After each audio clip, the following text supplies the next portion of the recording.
Hello and welcome to A to Z biology. A to Z biology में आज हम लोग पढ़ेंगे चैप्टर 2 ह्यूमन रिप्रोडक्शन के बारे में। ह्यूमन रिप्रोडक्शन में बहुत सारे जो टॉपिक्स दिए गए हैं, बहुत सारे जो कॉन्सेप्ट दिए गए हैं, उन कॉन्सेप्ट को समझेंगे। सारे कॉन्सेप्ट को सही तरीके से एलेबोरेट करेंगे और जितनी भी हिडन एनसीईआरटी कॉन्सेप्ट्स हैं उनको लाएंगे। क्योंकि एनसीईआरटी आपकी एक कंप्रेस्ड फॉर्म है और आपको बार बार एनसीईआरटी पढ़नी ही पड़ेगी, क्योंकि एनसीईआरटी से ही सारे क्वेश्चंस आते हैं। आपको एनसीईआरटी के अलावा कम से कम जो लिटरेचर आउट ऑफ सिलेबस आता है उसको हम बाद में कवर करवा देंगे, लेकिन सबसे पहले एनसीईआरटी को कवर करना जरूरी है। वो भी सही तरीके से पढ़ना बहुत जरूरी है। एनसीईआरटी को जो पढ़ रहे हैं बच्चे वो गलत तरीके से या कुछ इस तरीके से पढ़ लेते हैं कि उसमें कुछ चीज़ें उनकी छूट जाती हैं या वो समझ नहीं पाते, जिसकी वजह से क्वेश्चन उनके नीट में भी उनका नुकसान होता है और आपके 12th का जो बोर्ड का एग्जाम होता है उसमें भी नुकसान होता है। सारे कॉन्सेप्ट को हम समझेंगे, तो स्टार्ट करते हैं chapter 2 A to Z biology में ह्यूमन रिप्रोडक्शन।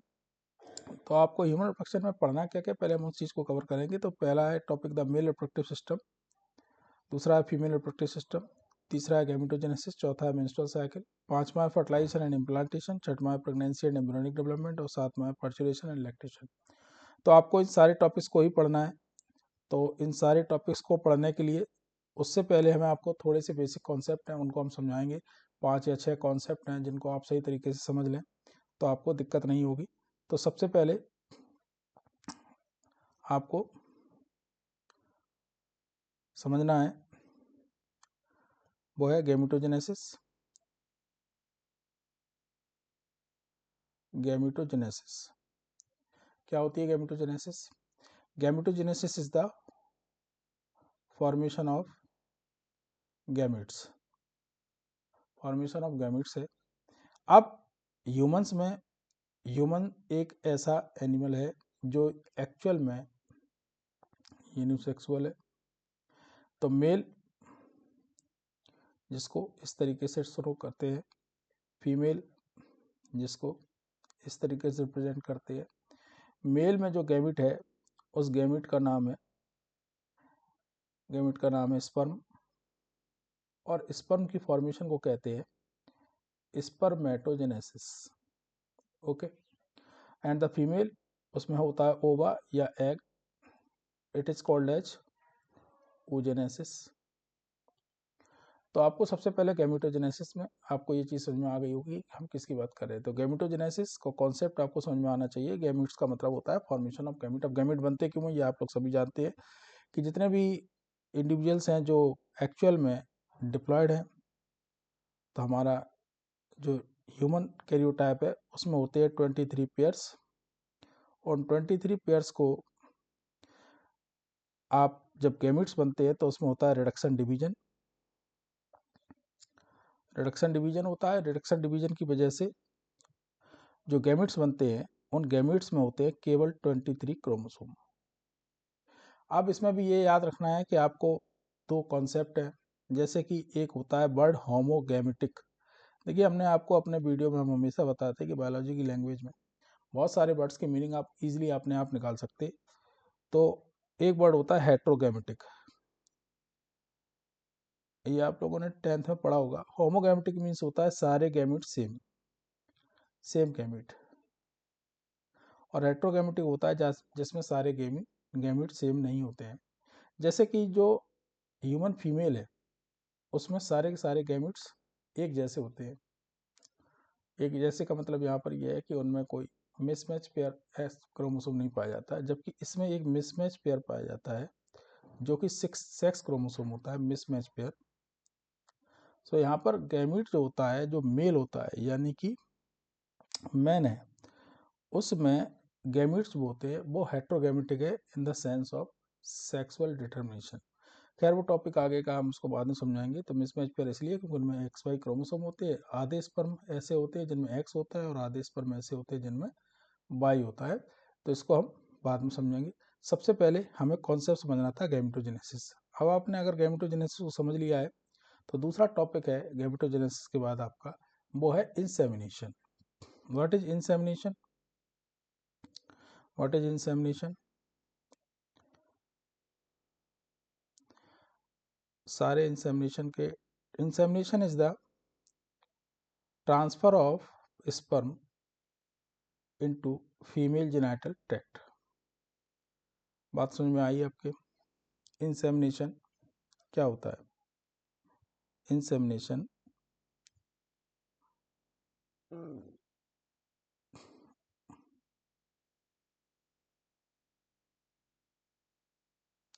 इंसेमिनेशन माने ट्रांसफर ऑफ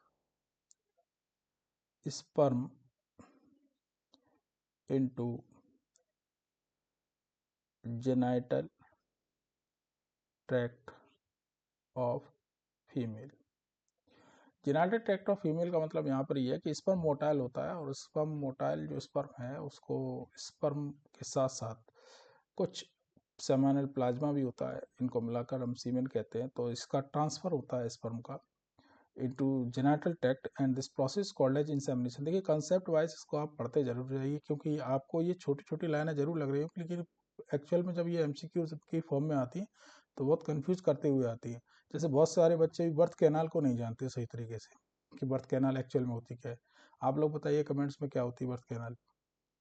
इंसेमिनेशन माने transfer of sperm into genital tract, and ये हो गया आपका दूसरा कॉन्सेप्ट। और अब तीसरा कॉन्सेप्ट है फर्टिलाइजेशन। ये वो इवेंट है जो एक सेक्सुअल रिप्रोडक्शन में ह्यूमन में होते हैं। Fertilisation is the union of, या हम कहें fusion of male and female gamete to form zygote, that is called as fertilisation. हम लोगों में फर्टिलाइजेशन जो होता है वो इंटरनल होता है, तो इस चीज़ को हम मेंशन किए दे रहे हैं कि इंटरनल फर्टिलाइजेशन है। आप लोग बताइए कि एक्सटर्नल फर्टिलाइजेशन किसे कहते हैं और ये किन में पाया जाता है। ये हो गया इंटरनल फर्टिलाइजेशन का केस, ठीक है, क्योंकि फीमेल जेनिटल ट्रैक्ट में स्पर्म फॉर्मेशन हो रही है, स्पर्म जा रहे हैं और वहीं फर्टिलाइजेशन भी हो रहा है। नेक्स्ट है फोर्थ, वो है आपका इम्प्लांटेशन। इम्प्लांटेशन क्या होता है? Zygote divide to form blastocyst, या हम कहें कि मोरुला बना लेता है, divide to form morula, and attach to uterine wall. जो यूट्रस होता है उस यूट्राइन वॉल से ये अटैच हो जाता है, and this is called as implantation. Now the fifth term is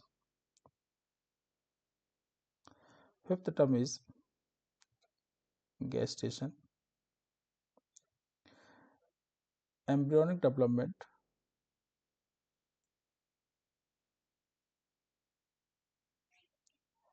into uterus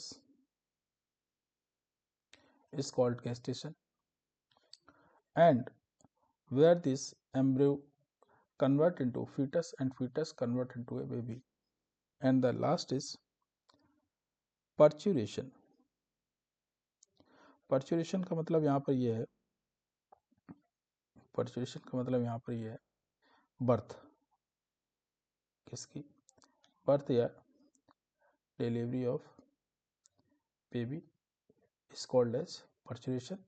पर्चुरेशन canal या बर्थ कैनाल एक ही बात है। तो आपको ये 6 कॉन्सेप्ट समझने थे।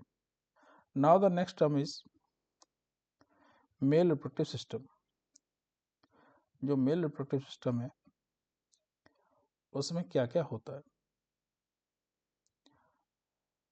अब इस चीज़ को समझिए। मेल रिप्रोडक्टिव सिस्टम जो होता है वो आपका सबसे पहले तो प्राइमरी सेक्स ऑर्गन से मिलकर बना होता है, जिसको बोलते हैं टेस्टिस। बहुत सारे बच्चे टेस्टिस और टेस्टिस दोनों का डिफरेंस नहीं जानते। खैर, आप लोग को बताएं इसमें कमेंट में क्या इसका डिफरेंस है, और नहीं पता है तो आप जो है इसको ढूंढिए, बाकी हम अपने वीडियो में आगे बताएंगे कि इसका क्या मतलब होता है। टेस्टिस के बाद इसमें और क्या होता है? इसमें होती है एक्सेसरी डक्ट्स, होती हैं ग्लैंड्स और एक्सटर्नल जेनिटल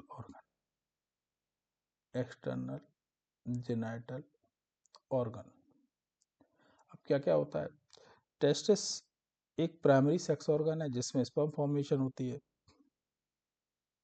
ना, स्पर्मेटोजेनेसिस होती है, ये तो आप जानते ही जानते हैं। साथ ही साथ ये हार्मोन्स भी प्रोड्यूस करता है, मेल हार्मोन। सो इसका काम क्या हुआ, स्पर्म फॉर्मेशन करना और हार्मोन प्रोड्यूस करना।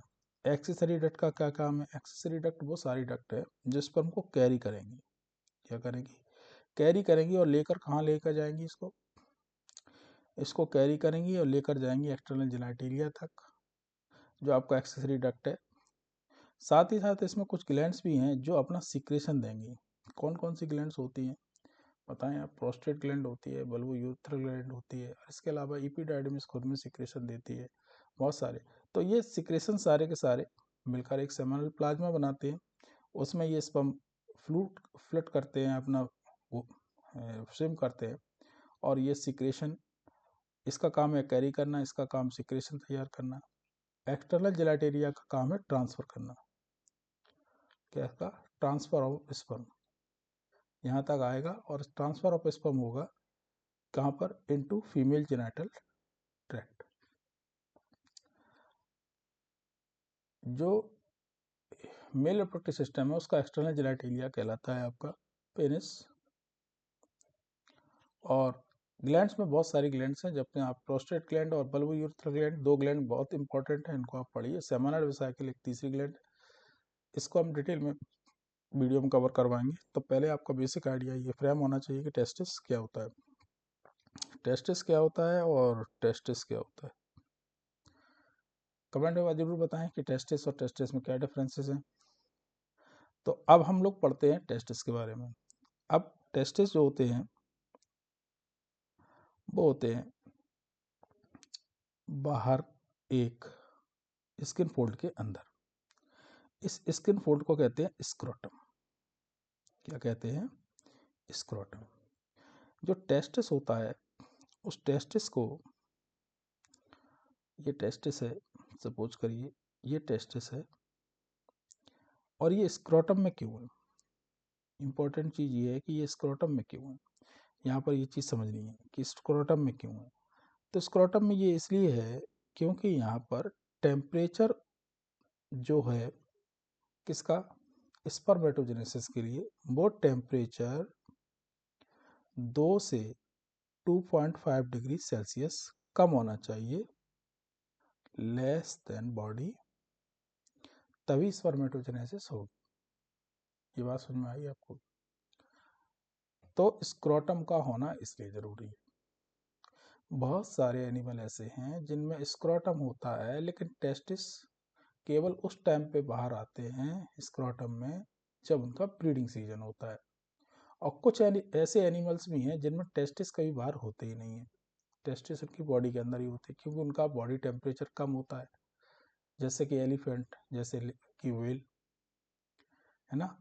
तो आपको ह्यूमन रिप्रोडक्शन पढ़ना है तो आपको केवल इसका रीजन बता रहे हैं कि हमारी जो बॉडी का टेम्परेचर है उस पर, बॉडी टेम्परेचर पर स्पर्मेटोजेनेसिस नहीं हो सकती, इसलिए ये स्क्रोटम में पाए जाते हैं। ठीक है, अब आती है दूसरी बात कि आपका जो टेस्टिस है वो टेस्टिस एक्चुअल में है क्या और उसकी स्ट्रक्चर क्या है, तो उसको बेसिकली समझ लीजिए। स्क्रोटम का काम जो था वो हमने आपको समझा दिया।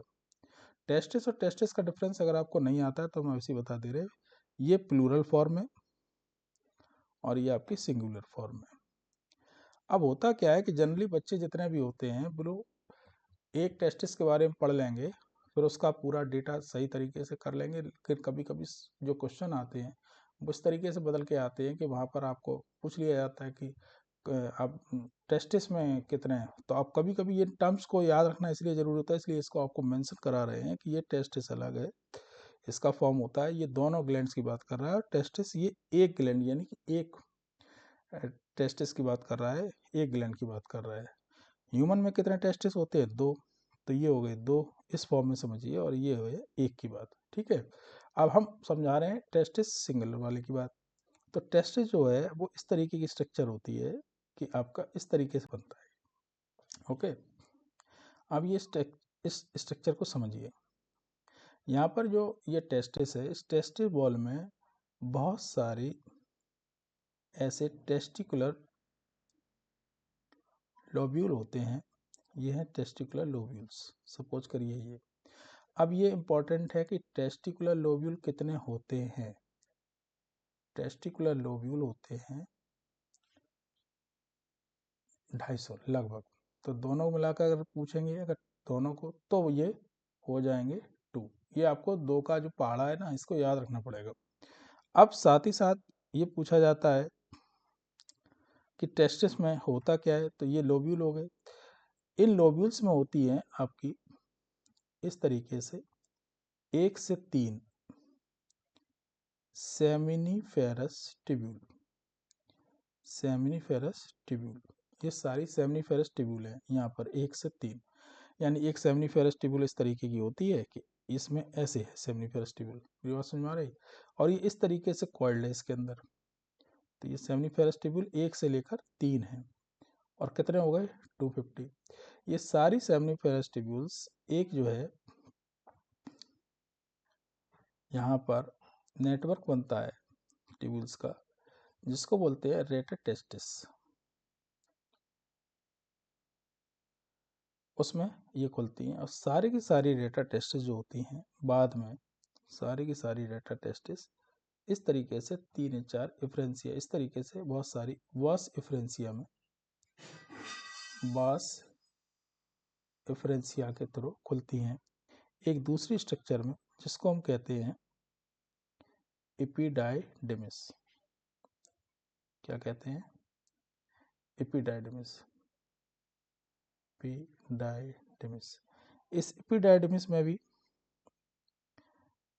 इस तरीके से कॉइल्ड ट्यूब्यूल्स हैं, साथ ही साथ सिक्रेशन करने वाली ग्लैंड्स भी होती है। तो ये आपकी एपिडाइडिमिस हो गई। और एपिडाइडिमिस आपकी लास्ट में आकर एक मोटी सी इस तरीके की डक्ट बनाती है, जिसको बोलते हैं वॉसा डिफरेंस। ओके, तो अब इस फ्लो चार्ट को आपको समझना है। मेरी बात समझ में आ रही है आपको? कि जो आपका ये टेस्टिकुलर लोब्यूल है, टेस्टिकुलर लोब्यूल है, टेस्टिकुलर लोब्यूल में सेमिनिफेरस ट्यूब्यूल्स हैं 1 से 3। हर सेमिनिफेरस ट्यूब्यूल इस तरीके से यहाँ पर ओपन है रेटर टेस्टिस में, और रेटर टेस्टिस पर ओपन है वॉसोफरेंसिया में। वॉसोफरेंसिया फिर खुलती है एपिडाइडिमिस, और एपिडाइडिमिस लास्ट में इस तरीके से स्ट्रक्चर बना लेती है वॉस डिफरेंस, जो जाकर आगे स्ट्रक्चर में कंबाइंड होगी और इजैकुलेटरी डक्ट बनाएगी। अब इस बात को याद रखना, आपको ये चीज़ समझनी है। ये आपको बात समझ में अगर आ गई हो तो आप हमें बताएं, और उसको आगे लेकर चलते हैं। ये आपकी स्ट्रक्चर पूरी क्लियर है, इसी तरीके से स्ट्रक्चर आपको समझना है। अब आपको क्या करना है इसमें, आपको ये करना है कि seminal vesicle, seminal vesicle, seminal vesicle, ये फ्लो चार्ट है। सेमाइनल वेसाइकिल किस में खुलती है? रेटर टेस्टिस में। एक डायग्राम को और सही तरीके से देख लेते हैं। ये डायग्राम आपकी बुक में बना हुआ है।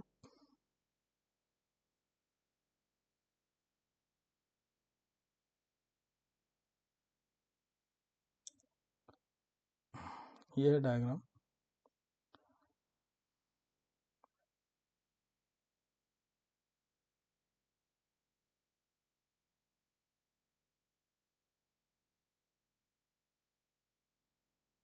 इस डायग्राम को देखिए, ये आपको डायग्राम दिख रहा होगा, हम और स्क्रीन बड़ी कर दे रहे हैं। देखिए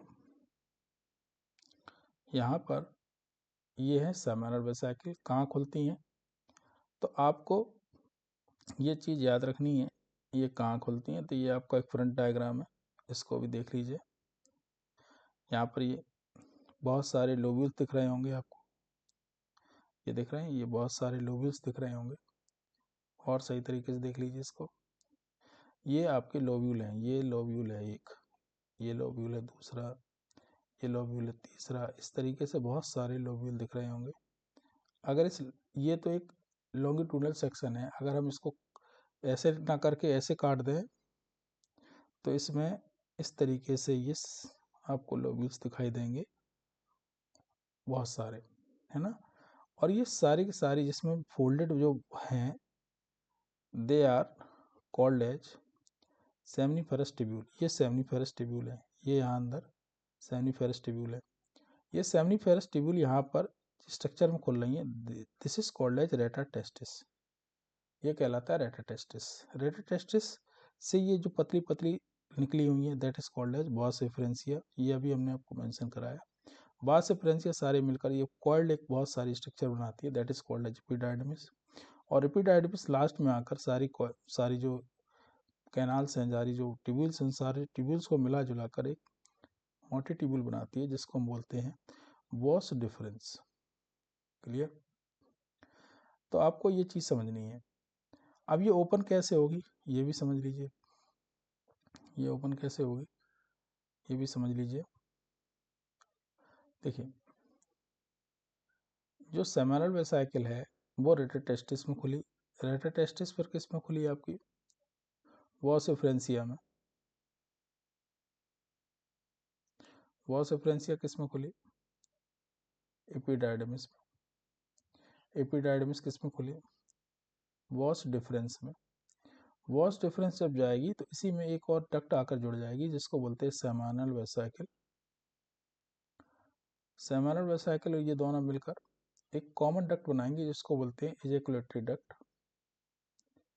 एजेकुलेटरी डक्ट जो होती है ये आपकी जुड़ जाती है जाकर यूरेथ्रा में, और यूरेथ्रा जो खुलता है वो बाहर खुलता है यूरेथ्रल मीटस से।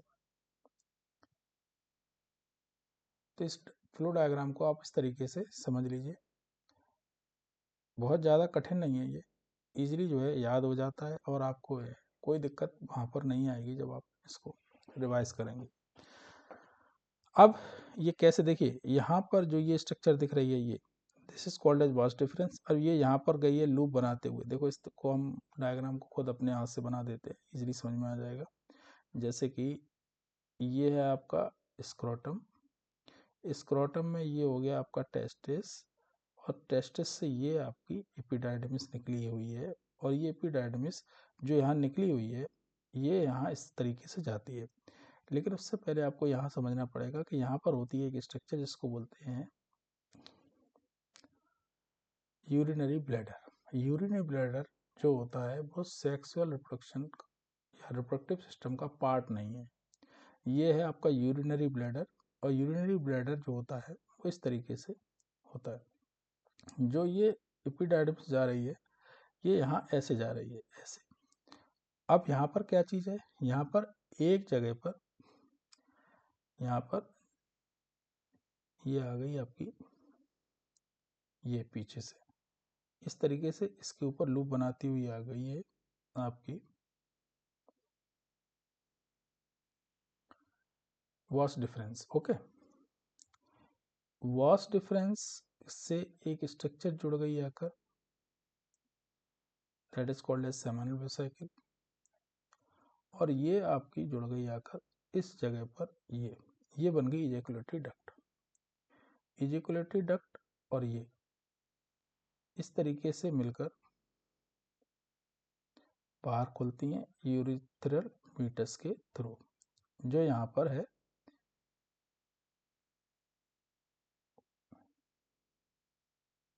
इस तरीके से।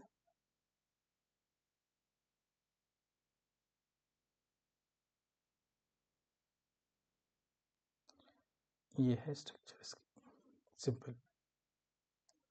यहाँ पर दो ग्लैंड आपको याद रखना है। एक तो ग्लैंड यहाँ पर ये होगी और एक ग्लैंड यहाँ पर और होगी जिसको बोलते हैं बर्बोयूरेथ्रल ग्लैंड।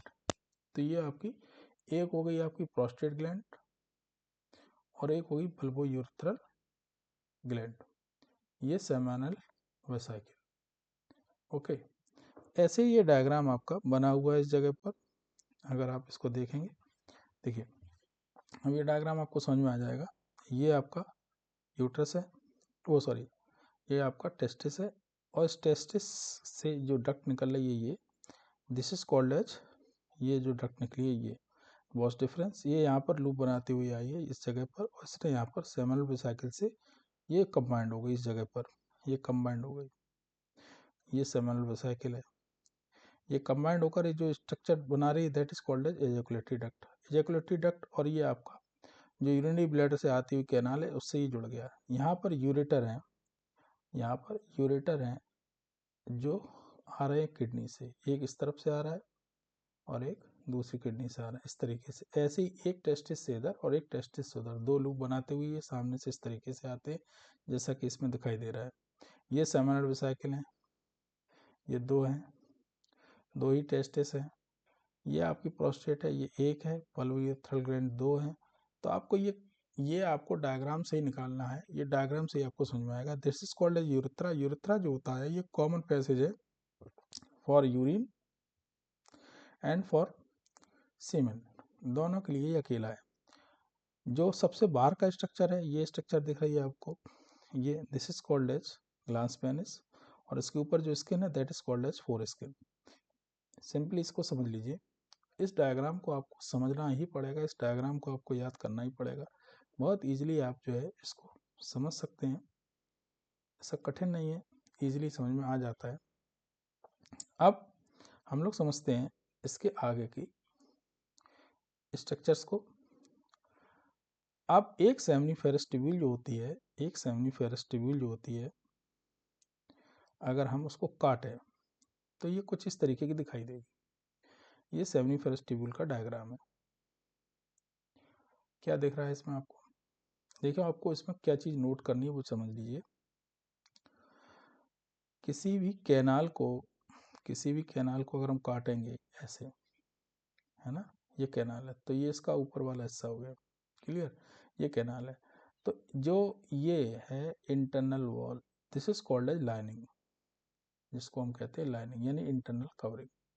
तो सेमिनल वेसिकल की जो इंटरनल कवरिंग है, अगर जैसे हम सामने से देखेंगे इसको, ये हो गई इस तरीके की, तो इसकी इंटरनल कवरिंग में सेल्स हैं इस तरीके की, बहुत सारी सेल्स हैं। ये सारी की सारी सेल्स जर्मिनल एपिथेलियम हैं, जो एक्चुअल में जर्म सेल्स होती हैं, और ये इमेच्योर होती हैं जब तक प्यूबर्टी नहीं आ जाएगी। प्यूबर्टी आने के बाद ये एक्टिव हो जाएंगी बिकॉज ऑफ द हार्मोन्स, और प्यूबर्टी आने पर ही इसके अंदर जो ये स्ट्रक्चर्स दिख रही हैं, दिस विल कम, इनको हम कहने लगते हैं स्पर्मेटोगोनिया। स्पर्मेटोगोनिया, अभी हम आपको पूरा स्पर्मेटोजेनेसिस समझाएंगे, बस केवल इतना समझ लीजिए। इसके बाद बीच बीच में इसमें कुछ स्ट्रक्चर्स है इस तरीके की बीच बीच में पाई जा रही हैं। इसमें दो तीन तरीके की सेल्स हैं, इसको आप ध्यान से समझना। This type of cell is called as Sertoli, cells of Sertoli cells, ठीक है। सर्टोली सेल्स का क्या काम है? सर्टोली सेल्स का काम है न्यूट्रिशन देना। किसको न्यूट्रिशन देना? ये न्यूट्रिशन देती है स्पर्म को। तो स्पर्म इस तरीके से इनके सिर इसमें सर्टोली सेल्स में धसे रहते हैं। सारे फीचर्स को अभी हम बताएंगे, पहले इतना समझ लें। उसके बाद अब बहुत सारे सेमिनिफेरस ट्यूब्यूल है, जैसे मान लीजिए ये एक सेमिनिफेरस ट्यूब्यूल है, ये एक सेमिनिफेरस ट्यूब्यूल है, ये एक सेमिनिफेरस ट्यूब्यूल है, ये दूसरी सेमिनिफेरस ट्यूब्यूल है, ये तीसरी सेमिनिफेरस ट्यूब्यूल है, ये और है। इसी में आपकी सर्टोली सेल्स हैं, इसी में आपकी स्पर्मेटोगोनिया है। स्पर्मेटोगोनिया डिवाइड होकर होकर बहुत सारे स्पर्म्स बनाती हैं इस तरीके से। तो यहाँ पर बीच में, यहाँ इस बीच में कुछ सेल्स हैं जो यहाँ बीच में पाई जा रही हैं, है ना। इन सेल्स को हम इंटरस्टिशियल सेल्स कहते हैं। इनको क्या कहते हैं? इंटरस्टिशियल सेल, जो ये लिखी हुई है। इंटरस्टिशियल सेल में और इसमें एक फ़र्क है। इंटरस्टिशियल सेल का एक दूसरा नाम भी है लीडिंग सेल। इनका काम होता है बहुत सारे होते हैं ये, तो ये इनका काम होता है हार्मोन्स को सीक्रेट करना। इनका काम जो होता है वो होता है हार्मोन्स को सीक्रेट करना। हम बेसिक टॉपिक पे फिर से चलते हैं। हमने इसको आपको पढ़ाया टेस्टिस में आपने वो सारी चीज़ समझ ली। टेस्टिस में टेस्टिकुलर लोब्यूल्स होते हैं, लोब्यूल्स में सेमिनिफेरस ट्यूब्यूल्स होती हैं।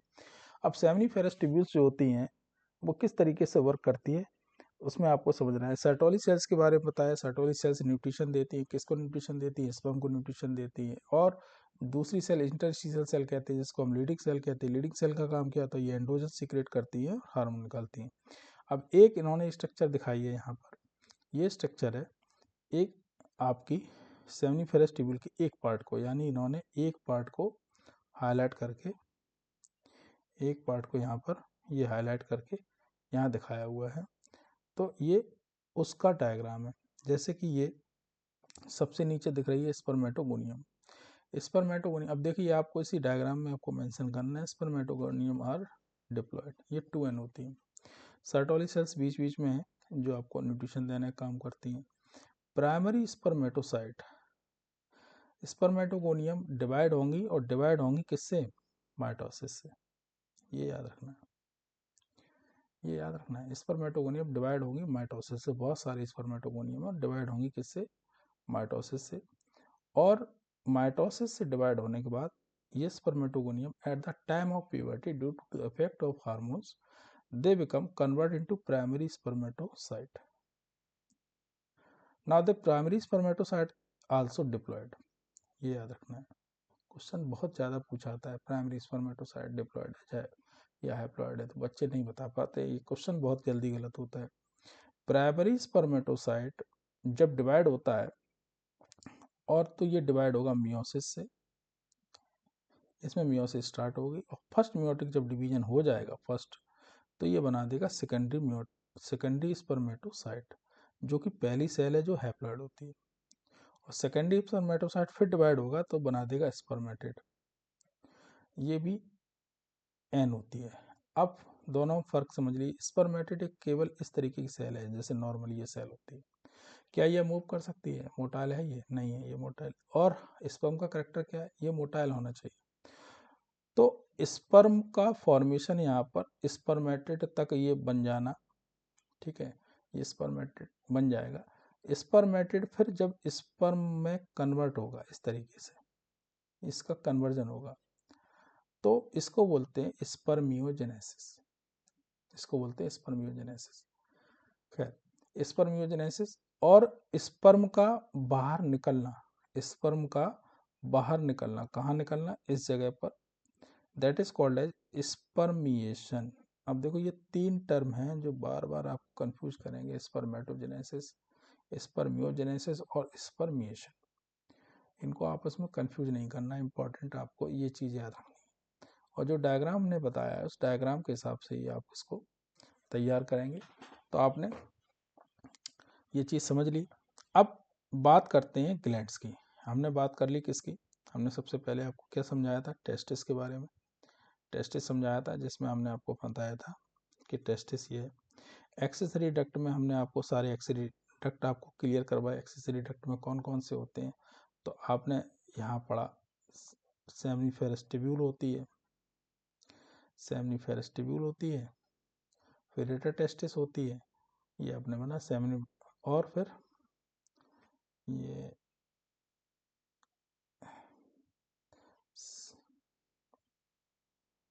सेमिनिफेरस ट्यूब्यूल, सेमिनिफेरस ट्यूब्यूल है ये।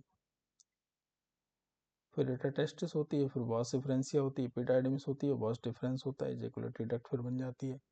तो आपको पूरे डायग्राम को भी सही तरीके से समझ लिया होगा आपने। ये आपका जितना भी फीचर था, ये पूरा का पूरा मेल रिप्रोडक्टिव सिस्टम था, जिसमें हमने आपको चीज़ समझा दी। अब इसमें एक चीज़ समझना है कि आपके जो ये स्ट्रक्चर है पेनिस, इसमें एक पावर है अलग से, that is called as erection because of special tissue. चूंकि अब आपके कोर्स से हट गया है तो इसको आपको समझना नहीं है। तो ये इरेक्शन होगा तभी ये स्पर्म को रिलीज कर पाएगा, इरेक्शन नहीं होगा तो ये स्पर्म को रिलीज नहीं कर सकता, पहली चीज। दूसरी, स्पर्म जो होते हैं वो सीधे नहीं आएंगे, बल्कि स्पर्म में कुछ ऐसी मटेरियल भी मिलेंगे जो स्पर्म के इजेक्शन को इजी बनाएंगे। अब क्या क्या चीज़ है वो चीज़ समझ लीजिए। यहाँ पर एक ग्लैंड दी गई, bulbo urethral gland.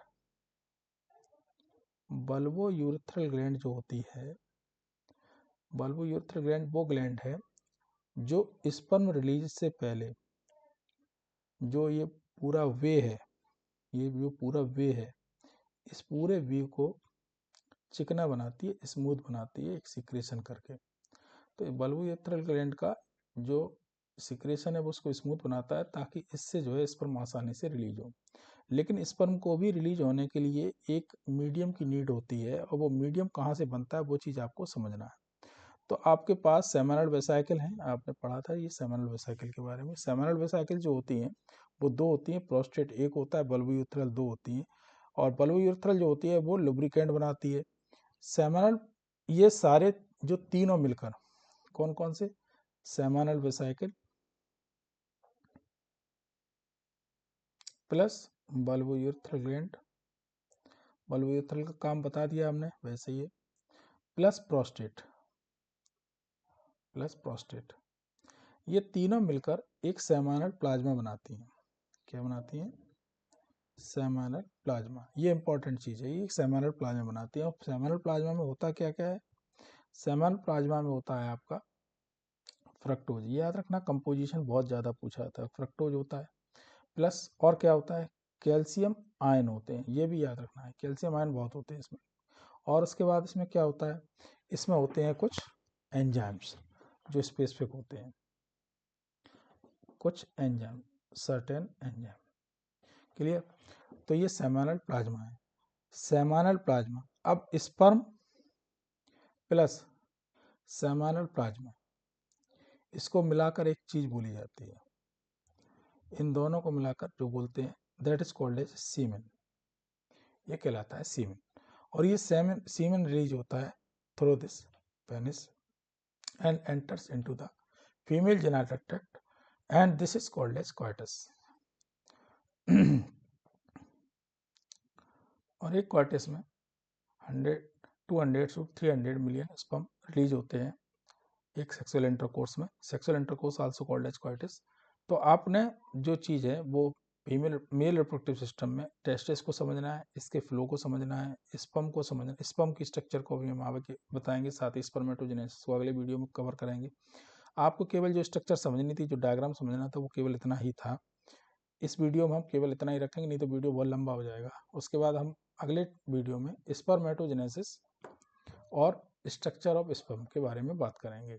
Thank you very much. और सब्सक्राइब जरूर कर दें चैनल को, ताकि आपके पास वीडियोज़ लगातार पहुंचते रहें। डायग्राम बनाने को आप सीख लें, समझ लें और अच्छे तरीके से तैयार करें, ताकि आपकी सफलता नीट में ज़रूर हो। देखते रहिए A to Z। Thank you very much for watching.